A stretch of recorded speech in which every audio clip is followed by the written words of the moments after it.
For about 2 generations after the Second World War, the connection between Villers Bretonneux and Australia continued. But it entered a whole new phase around about the mid-1980s when officially the small town of Robinvale in northwest Victoria was twinned to Villers Bretonneux. Now they're both around about the same size in population, but there's a little bit more than that that joins the history of the two together.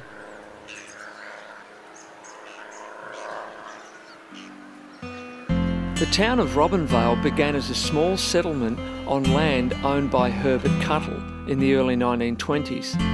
His son, George Robin Cuttle, was a pilot with the Royal Air Force who was killed in action on May 9th, 1918, near Villers Bretonneux. Consequently, the Cuttles named the new town on the Murray in honour of their fallen son. One of the first displays you see in the school museum is a framed tribute to Robin Cuttle as a memorial to the significance this story has in the whole Anzac connection here.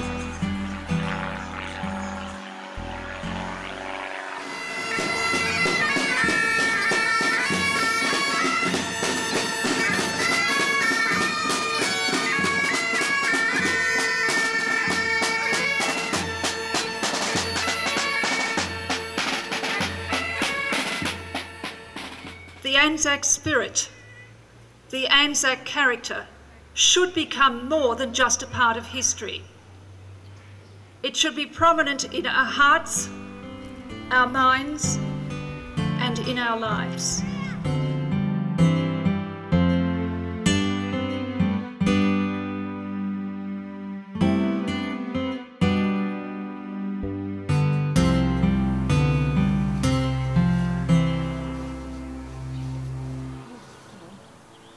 You don't have to walk far from the old primary school to come across this more recently built secondary college.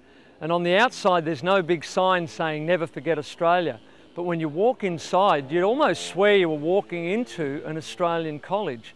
Everywhere you look there's maps, paraphernalia and pictures all about Australia.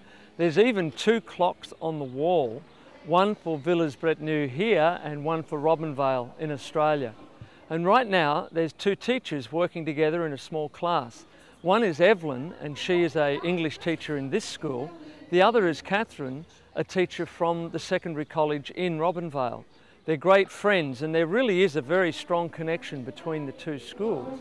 Under the shade of the coolabah tree, and he sang as he watched and he waited till his Billy boy, "You'll come waltzing Matilda with me."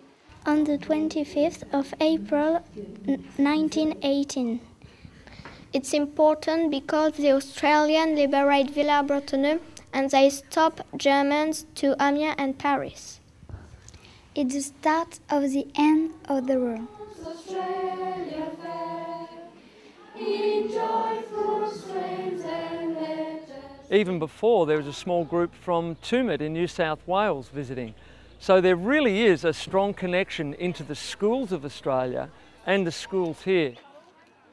Well, I guess when you see it in Villers Bretonneux, yeah, never say that right. Instead of in Tumut, you realise how much of an effect it's had on the other country, not just your own. And straight away you walk and you get 2 programs and there's the Australian and the French flag crossing.